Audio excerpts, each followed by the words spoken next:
Wait, what are you doing here? Is this about my parallel fifths? Oh, that's just great. First there's a pandemic, we got half the country on fire, I have my theory students to grade, I'm trying to apply for doctoral programs and half of them aren't even taking applications, and now I have yet another composer living under my roof. It's just... I hope you've gotten tested.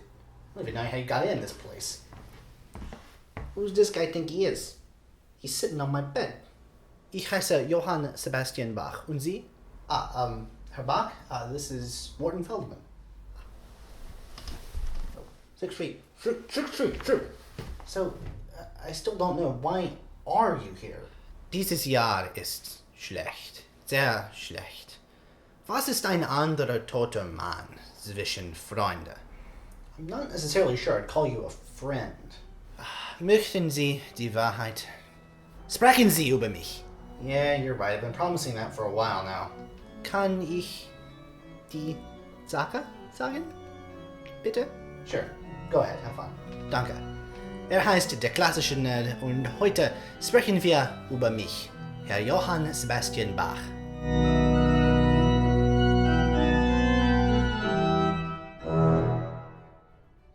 There is almost nothing that anyone can reasonably add to the story of someone like Johann Sebastian Bach.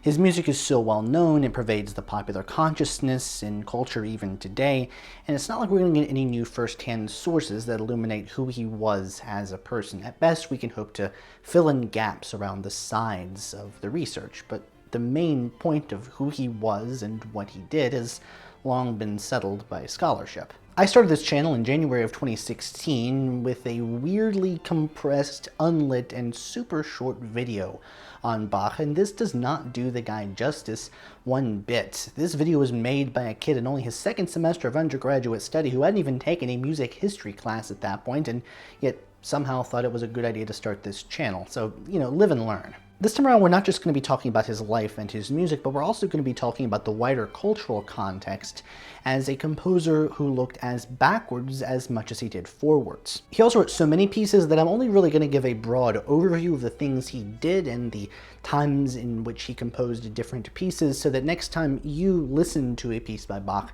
hopefully you come away from this video with a more deep and nuanced understanding of what he did and who he was. Most people seem to think of music history as beginning somewhere around Bach or thereabouts, because there are a few scattered pieces that we know about before Bach, like Pachelbel's canon, but Bach is the first composer whose entire body of work is still really within the cultural lexicon.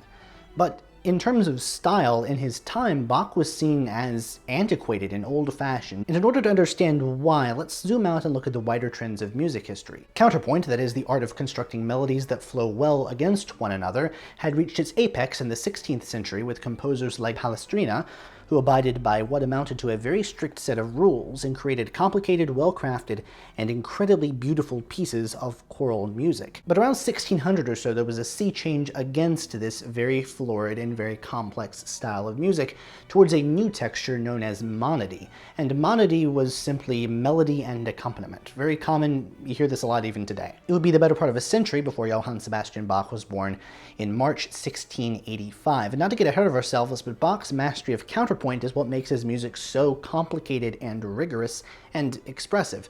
But at that point, music was shifting away from that style. Like, nobody was writing fugues anymore, and yet Bach was. And yet Bach's music gives us some of the best examples of counterpoint ever, but it must be noted that the rules of Baroque counterpoint were a little less strict than the 16th century style that Palestrina was adhering to. Also, at the time of Johann Sebastian's birth, the Bachs were such a well-established musical family in that part of the world that if your church needed a new organist, you didn't say, "We need a new organist," you'd say, "We need a Bach."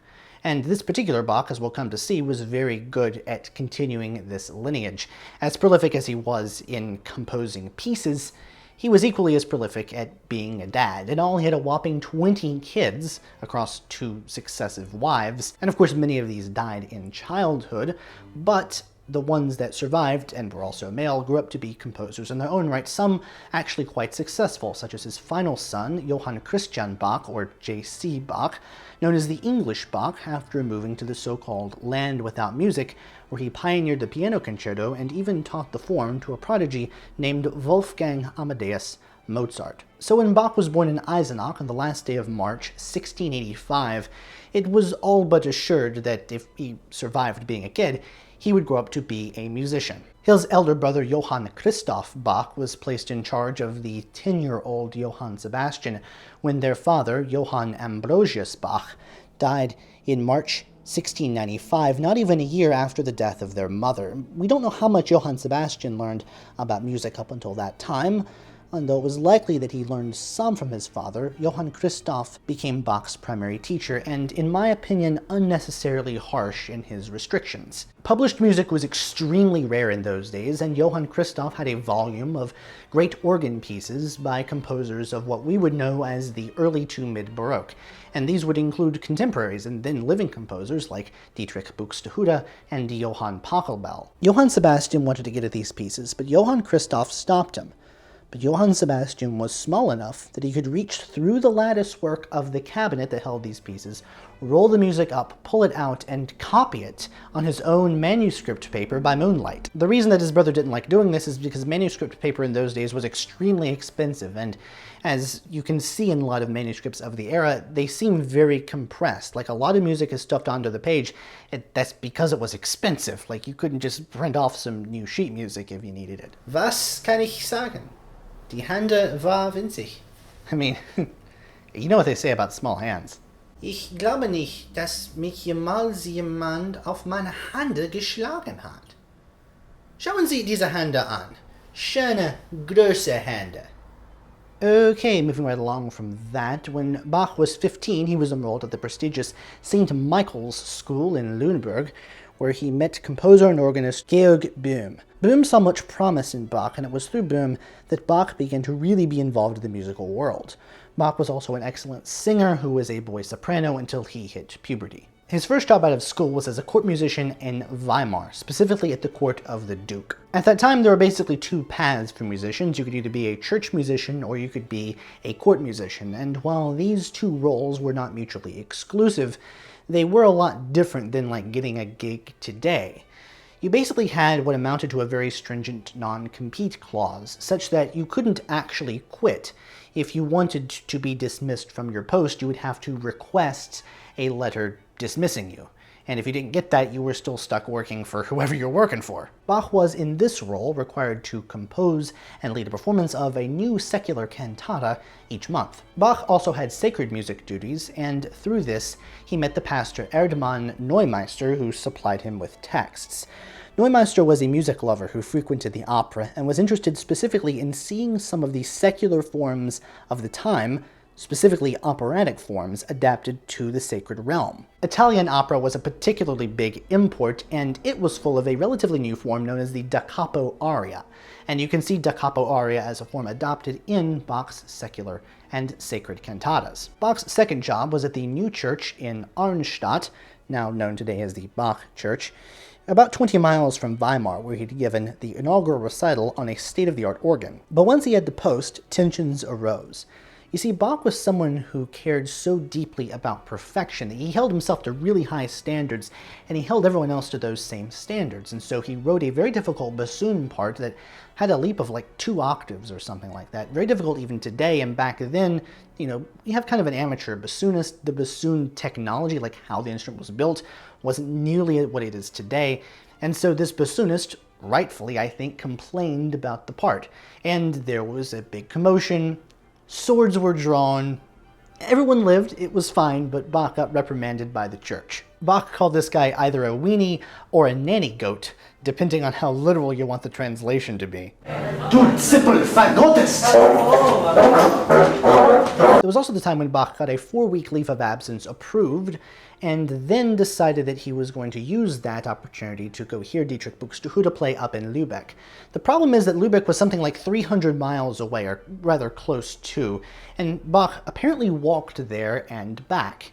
and you couldn't really effectively do that in 4 weeks. He instead took 4 months, and when he got back to Arnstadt, they were definitely not happy with him. I mean, they just didn't know where he was. I mean, for all they knew, he was dead. To make matters worse, when he finally did return, he included so much new complexity into his music that he was accused of confusing the singing, and these were traits that he had inherited from his study, however brief, with Dietrich Buxtehude. Even though he mingled many strange tones into his music, somehow he kept the job.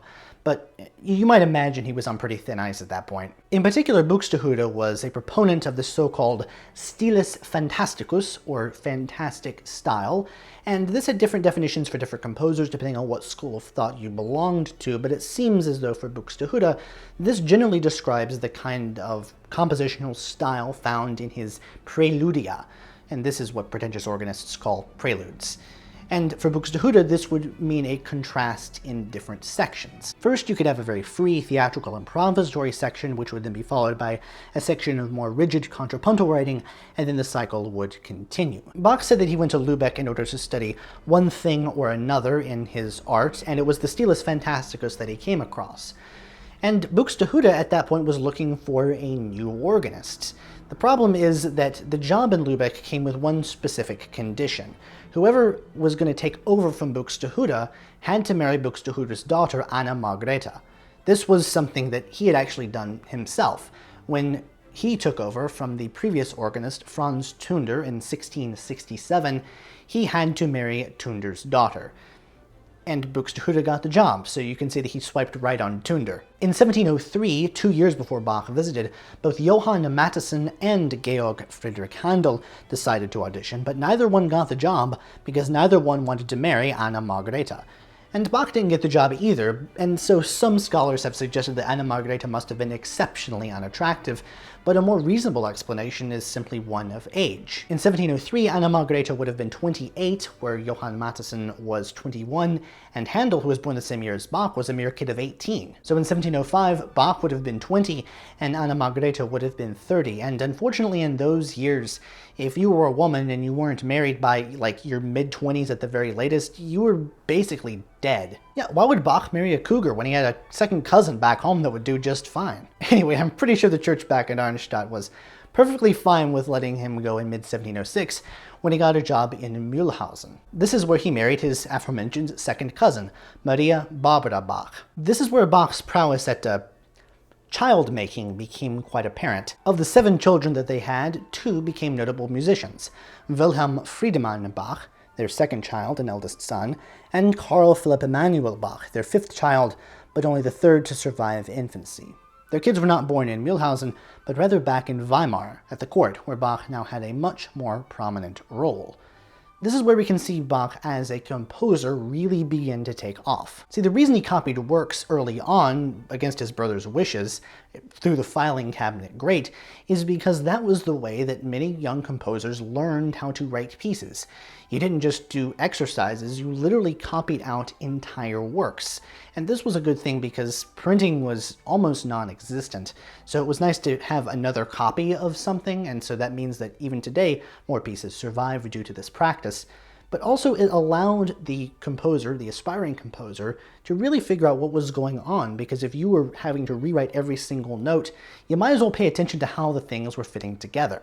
So Bach did the very same thing in this era, and he started to transcribe some of the concertos by the Italian composer Antonio Vivaldi, oftentimes transcribing them for organ or harpsichord. Italy at this point was the real birthplace of the concerto as a genre, despite the fact that the concerti then were very different from what they would come to be after Bach's death, again in no small part due to the efforts of J.C. Bach in London starting in 1762. So here we see Bach as a composer of keyboard music specifically, and in this time he began to compose the pieces that would later be assembled into the famous Well-Tempered Clavier. In spring 1714, he had impressed his employers enough that they promoted him to Concertmeister, which is where he began writing cantatas on a much more consistent basis. But just as he had worn out his welcome in Arnstadt, so too did he wear out his welcome in Weimar, and he insisted that he be dismissed. Remember, you couldn't actually quit, and they got so fed up with him that they threw him in jail in late 1717 before summarily dismissing him. But as Bachs were wont to do,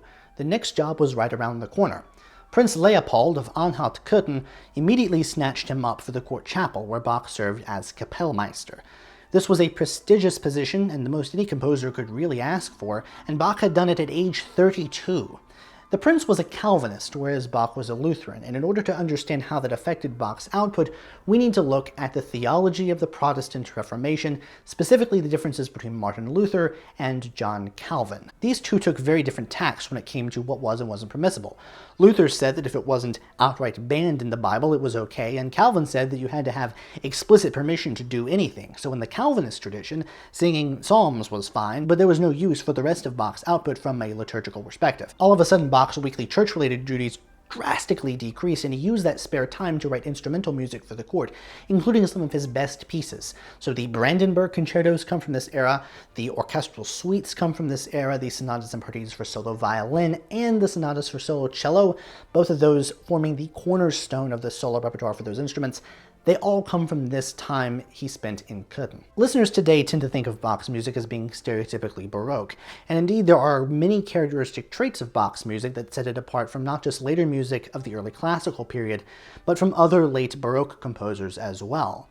Bach synthesized many traditions and styles from across Europe, especially characteristic traits of dance rhythms from Germany and France and Italy. Bach would overlay styles. He'd take different elements of these different things from different parts of Europe, and he would put them into the same piece. It's a very cosmopolitan approach, if you will.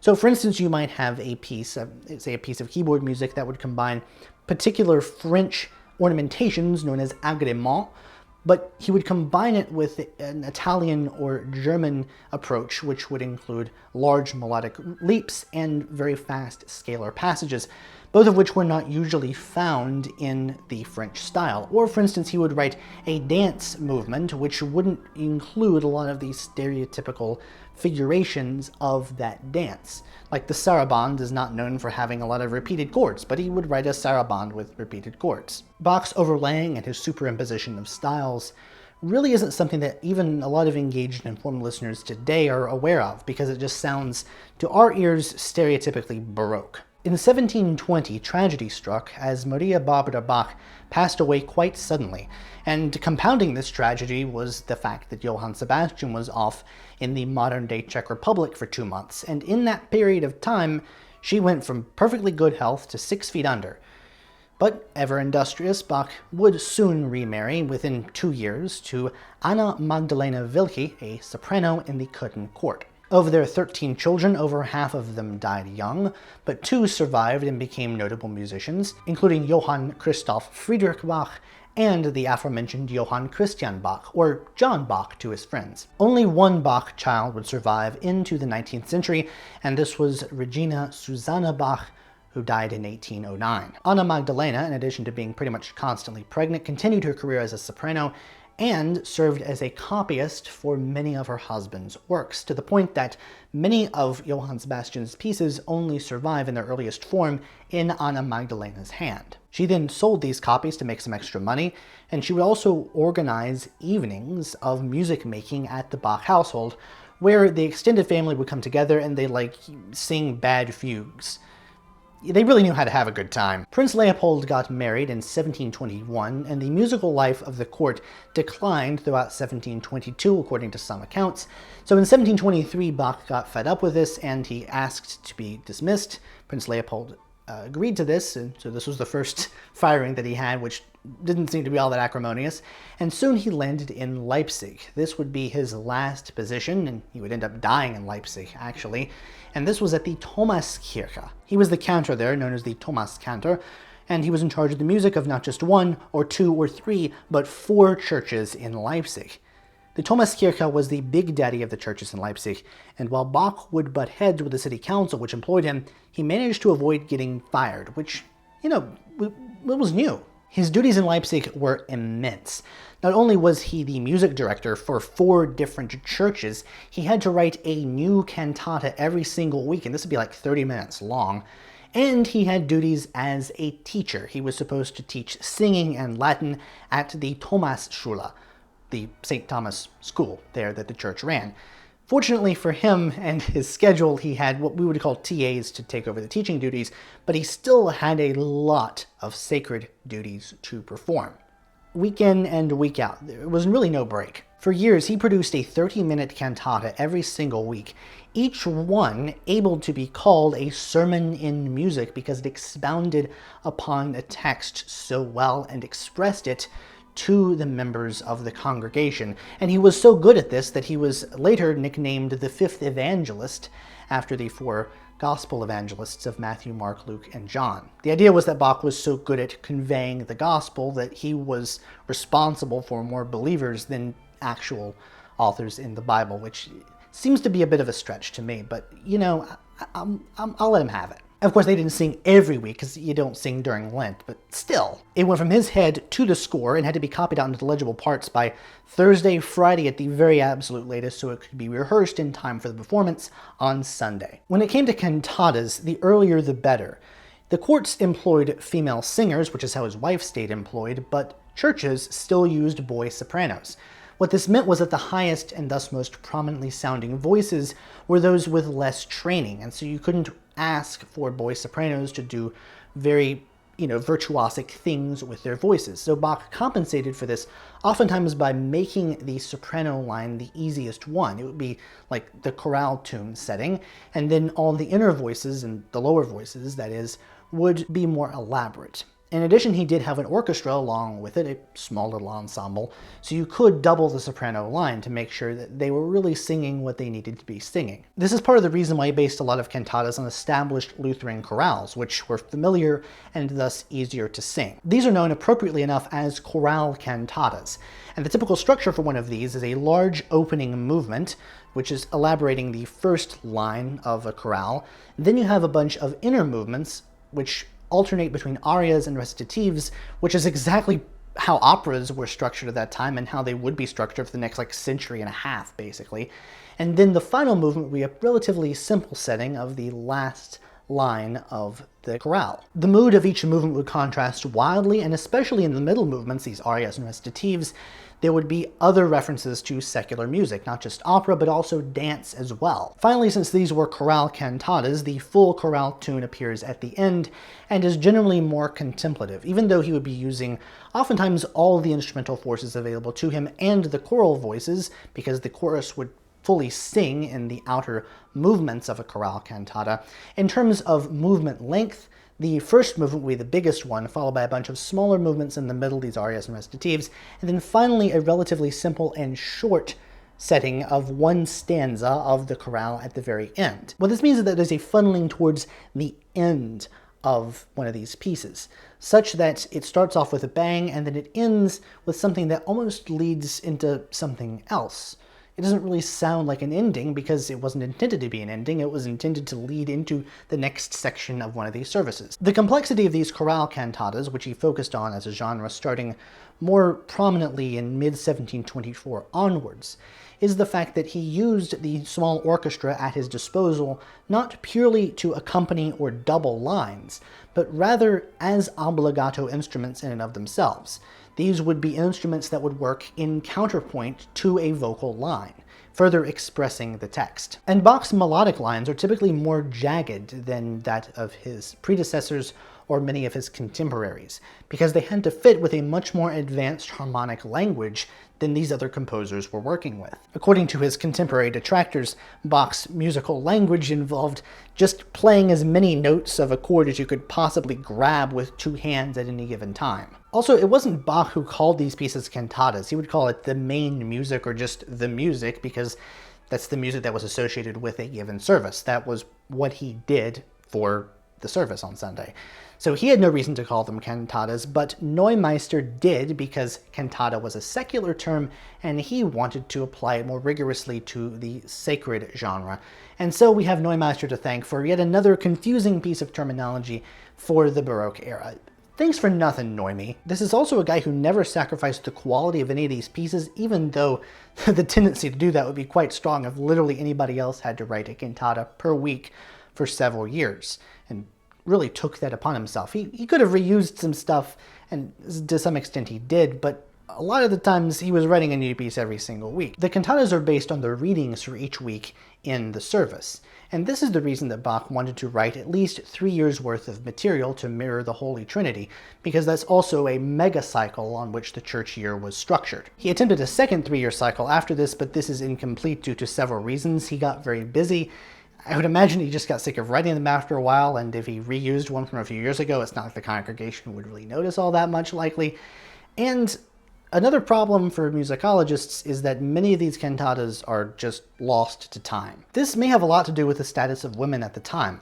Anna Magdalena, even though she had her own job and was working on the side copying out her husband's pieces, it was not like she was financially stable on her own, and women were not given the same educational opportunities as men. And so when Johann Sebastian passed away, she was left to try to take care of the family, and that simply didn't work out. So it's likely that she burned a lot of these cantatas for warmth in the winter months, and she eventually died pretty much homeless. The significance of these 3-year cycles is a pretty easy to grasp way in which Bach tried to encode numerology into his music. Since medieval times, music has been considered more of a science than an art, and so any music that exhibited some kind of mathematical purity would be more highly prized. And really, so much has been written in the service of Bach analysis that the overtly numerological analyses that gained vogue in the mid to later half of the 20th century have fallen out of favor, but they're still sort of interesting to take into account. But you should be aware that a lot of these are pseudoscientific and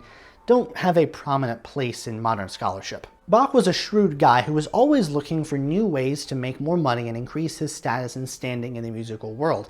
And with that many kids to feed, it's really no wonder. Despite being the head honcho for all of Leipzig's church music, he wanted to cement his place in the secular realm as well, and so in 1729, he became the director of an ensemble known as the Collegium Musicum. This was an ensemble that played secular works, most notably cantatas, in weekly concerts, most prominently at a coffee house. So the later secular music, such as the Coffee Cantata, the closest piece that Bach ever wrote to actually writing a full opera, comes from this period. But the difference between this period and the earlier period of instrumental and secular composition is that this time he was also a lot busier with his church duties. He was also eager to be named court composer because he got fed up with the city council not giving him the money that he wanted, so he wanted to leapfrog them and be more powerful than them if he got a job in the court. And this didn't really work out, but he was always looking for that next position. In the last decade of his life, Bach's music became much more overtly old-fashioned. As mentioned in the outset of this video, Bach was considered reactionary at the time. Well, maybe that's a kind of a strong word, but he was considered out of date because stylistic trends were moving away from the Baroque era into what we would call the early classical era.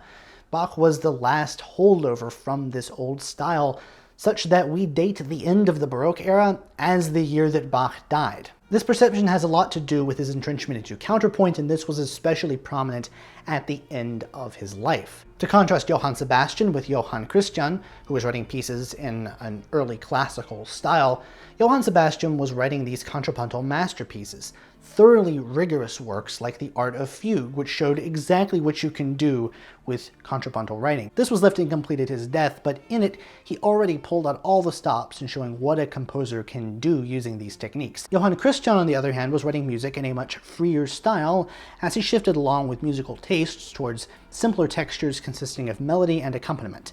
Also of note late in Bach's life is the Musical Offering, a set of pieces on a thorny chromatic theme given to him by King Frederick II of Prussia, which Bach improvised upon in a 1747 visit to the king, where he played on a newfangled instrument known as the forte piano. This instrument had been around in some form or another since about 1700, but was not widespread, so it's most likely that this was the first time Bach had played one. Bach's health was going downhill fast, and he had eye problems. So he turned to a fellow named John Taylor, which was a disaster. Taylor was an utter quack, even by the standards of the time, who was responsible for blinding hundreds of people across Europe. Bach just needed his cataracts out, and there were even some primitive methods of doing this, but Taylor just straight up blinded him, probably by all the pigeon blood he squirted into people's eyes. And because of this failed operation, Bach got sick, deathly sick, and he died some months later in July 1750 at the age of 65. Taylor, as it happened, would do the exact same thing to Handel. So now we need to answer the question of what makes Bach significant, and there are many facets to this. But the most important thing And the thing that I also think gets overlooked a lot of the times is the law of large numbers. Composers of the Baroque era were often very prolific, and there were few composers in history that you could argue were more prolific than Bach. You had Telemann, you had Vivaldi, and you had Bach as extremely productive composers of that era. And it's estimated that 90% or more of pieces in that era are now lost forever. So the composers who were more minor figures or just didn't compose as many pieces, well, the likelihood of any of their pieces surviving is actually quite low. But if you write a lot of pieces, the likelihood, even if you have a low survival percentage of your pieces, the likelihood of enough of them getting through to the modern age to still be known is pretty significant. And in Bach's case, a lot of his stuff does survive, which is actually pretty good. The issue of his fame right after his death has a lot to do with what was published. What was in print were widely available keyboard pieces because there was actually a market for these things. They were pedagogical works, but people didn't think of Bach as being an important composer. They thought of him as just writing keyboard pieces, and so the big pieces, the Mass in B minor towards the end of his life, the St. Matthew Passion, these big works were left out of print. It was very difficult to get your hands on these scores. This is part of the backlash against the contrapuntally dense style. It was worthwhile to have keyboard exercises, which had a lot of independent voices in them, but to listen to them, people weren't as thrilled with that back in the day because of the stylistic shift towards something that is known as the galant style. This emphasized simplicity and elegance, and in German-speaking lands, the empfindsamer Stil, or sensitive style, was a version of this. And indeed, slow keyboard works by Carl Philipp Emanuel Bach can sound almost like Chopin, their elegant affectations and their sudden shifts in mood. While Bach's influence was very profound in very limited and largely pedagogical circles, it took the better part of a century for the modern Bach revival to really take off, with a performance of the St. Matthew Passion directed by Felix Mendelssohn in 1829. Although it must be noted that this was set up by events that happened beforehand. In 1789, Carl Friedrich Fasch had founded the Berliner Singakademie, which performed the music of Bach and others, and this was taken over by his student Karl Zelter in 1800. Mendelssohn was only aware of Bach due to Zelter, who was his teacher. By today's standards, Mendelssohn's performance was bad. He cut the music down to size and reorchestrated passages to fit the kind of orchestra that he knew. But this was an absolute smash hit performance that cemented Bach almost overnight as one of the greatest composers to have ever lived. And we can't really blame Mendelssohn here because it's likely that he made these changes to fit the tastes of his audience. Basically to put Bach's best foot forward. They didn't have historically informed performance practice then. They didn't even like the harpsichord. It had been totally supplanted by the piano.